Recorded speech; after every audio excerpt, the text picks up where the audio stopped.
वालेकुम। मेरा नाम सैयद वकार हुसैन शाह है और मैं आपको अपने यूट्यूब चैनल वकार वेलविशर में खुशामदीद कहता हूँ और अपनी क्लास का आगाज़ सूरह निसा की आयत नंबर 115 से लेकर 17 तक करते हैं। तर्जुमा। जो शख्स बावजूद राह हिदायत के वाज़ह हो जाने के भी रसूलुल्लाह के ख़िलाफ़ करे और तमाम मोमिनों की राह छोड़कर चले, हमसे इधर ही मुतवज्जा कर देंगे जिधर वो खुद मुतवज्जा हो, और दोज़ख में डाल देंगे, वो पहुँचने की बहुत ही बुरी जगह है। इसे अल्लाह ताला कतअन न बख्शेगा, उसके साथ शरीक मुकर्रर किया जाएगा।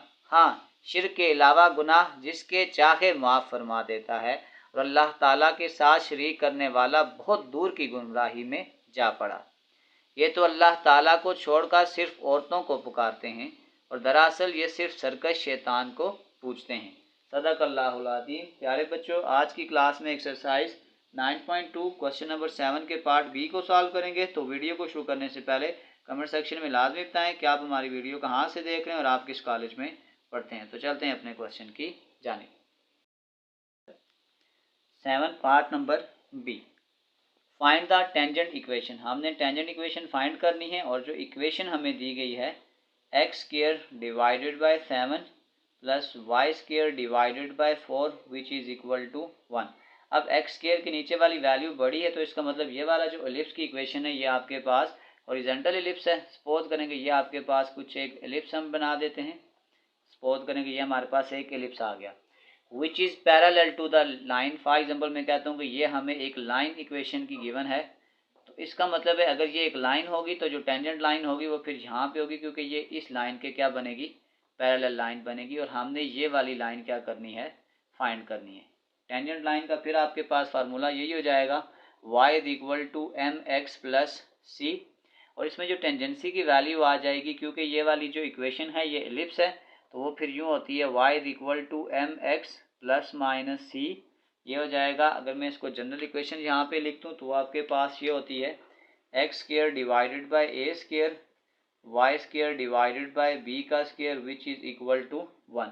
तो इस ए स्क्वायर के साथ आपने एम स्क्वायर को भी ऐड करना होता है, a square m square plus b का स्क्वायर। ये हमारे पास फाइनल इक्वेशन होगी जो हमने फाइंड आउट करनी है। अब सबसे पहले हम अपनी इस इक्वेशन को, अगर मैं इस इक्वेशन के साथ कंपेयर करता हूँ तो ये आ जाएगा ए स्क्वायर इज इक्वल टू 7 और बी स्क्वायर आपके पास आ जाएगा इक्वल टू 4।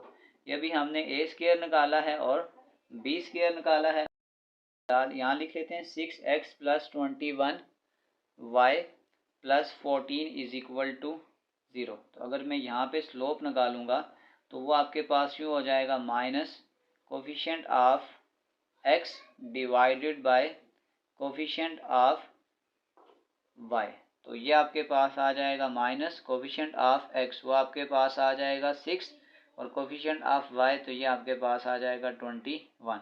इसको 3 के टेबल से काटें तो 2 3 जार 6, यानी कि ये आ जाएगा 2 3 7 जार 21। तो इसकी जो हमने स्लोप निकाल ली है वो आ जाएगा -2/7। इस पहले से ही गिवन है कि जो वो लाइन टेंजेंट लाइन होगी वो पैरेलल है दूसरी लाइन के, तो इसका मतलब हम लिख सकते हैं कि if two lines are parallel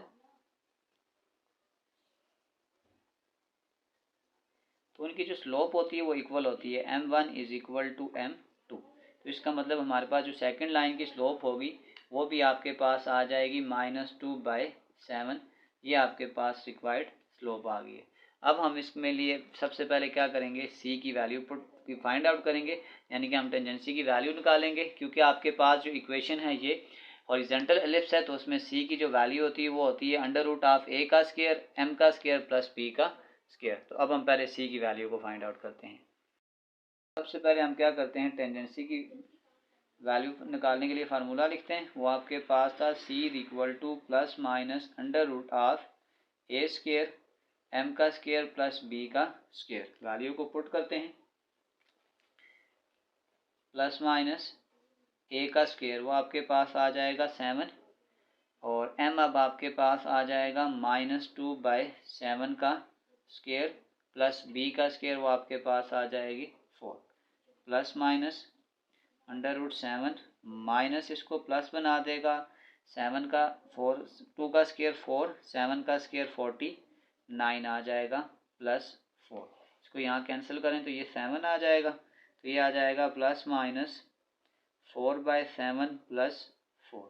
इसको अगर आप फर्दर सॉल्व करें, 7 एलसीएम ले आपके पास आ जाएगा। अगर मैं यहाँ पे इसको एलसीएम ले लूँ, 7 एलसीएम आ जाएगा 4, 7 4 आर 28 और ये आपके पास आ जाएगा 28 में 4 को अगर आप प्लस करेंगे तो ये आपके पास आ जाएगा 32 डिवाइडेड बाय 7। इसको प्लस माइनस कर लें, इस 32 को मैं यूँ लिख सकता हूँ 16 मल्टीप्लाई बाय 2 डिवाइडेड बाय 7, और इस 16 को अगर मैं अंडर रूट से बाहर निकालूंगा तो ये आ जाएगा plus minus 4 under root 2 divided by 7। ये हमारे पास सी का आंसर आ गया है। इस सी के आंसर को हम अपनी मैन इक्वेशन में पुट करते हैं। मैं यहाँ लिख लेता हूँ, सी का आंसर है मेरे पास plus minus 4 under root 2 divided by 7। तो इसको हम टेंजेंट लाइन की इक्वेशन में पुट करते हैं।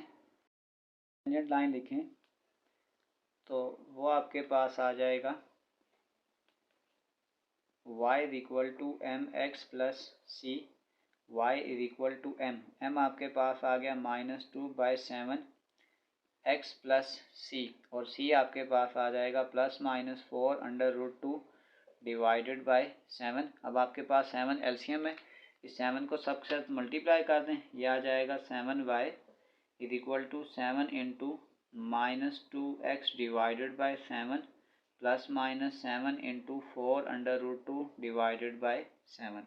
तो ये आ जाएगा 7y, ये इसके साथ कैंसिल हो जाएगा, -2x plus minus 4 under root of 2। इसको उधर शिफ्ट कर दें तो ये आपके पास आ जाएगा 2x प्लस 7y, और ये उधर चला जाएगा plus minus 4 under root 2 is equal to 0। ये आपके पास आ गई है रिक्वायर्ड टेंजेंट लाइन। इसी के साथ हमारी एक्सरसाइज 9.2 कंप्लीट सॉल्व हो चुकी है। आखिर में मैं एक प्लेलिस्ट लगा दूंगा, उस प्लेलिस्ट में जाकर आप किसी भी वीडियो को विजिट करना चाहें तो आसानी से विजिट कर सकते हैं। आखिर में एक छोटा सा मैसेज अपने देखने और सुनने वालों के लिए, सब मोहब्बतें एक जैसी नहीं होती, कुछ बहुत खामोश होती हैं, इतनी खामोश कि उनकी आवाज़ सिर्फ खुदा को सुनाई देती है। क्योंकि हम में से कुछ लोग ऐसे होते हैं जो बेहद टूटने के बाद भी जाहिर नहीं होने देते कि वो कितनी तकलीफ़ में हैं। वो फिर भी मुस्कुराते हैं, बेहद मुस्कुराते हैं। उनके चीखने की, टूटने की बस आवाज़ किसी को सुनाई नहीं देती। बज़ाहिर रौनकों और ज़िंदगियों से भरपूर नज़र आने वाले ये लोग सबसे ज़्यादा हसास होते हैं, जो ज़रा सी बात पर रेज़ा रेज़ा हो जाते हैं। लेकिन वो रब सब जानता है, वही ऐसे लोगों की तन्हाई और कर्ब का राजदार हो। बच्चों, अपना बहुत सारा ख्याल रखें। मिलते हैं अगली वीडियो में, तब तक के लिए अल्लाह हाफिज़।